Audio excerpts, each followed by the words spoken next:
Pirmiausia, kviečiu tave perskaityti Evangelijos ištrauką, kurią šią savaitę apmąstysime. Perskaityk ją, galbūt kiekvieną dieną. Jei nori, paklausyk ir komentarų, bet svarbiausia, įženk į tekstą, įsivaizduok save jo veikėjų.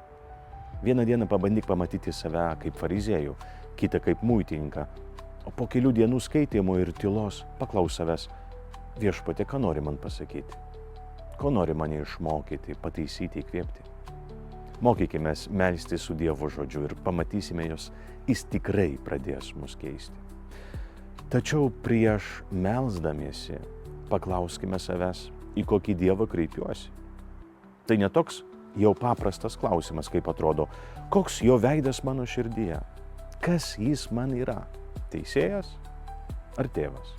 Prisiminkime, mes krikščionys tikime Dievu, kuris mums parodė Jėzus. Tai yra tėvų, kuris yra geras, kantrus ir rūpestingas. Jei nepradėsime nuo šio Dievo, rizikuojama melstis Dievui, kurį patys susikūrėme pagal savo paveikslą. Taip nutiko fariziejui, jis buvo pamaldus, ištikimas, religingas žmogus, bet jo Dievas buvo toks pat, kaip jis pats.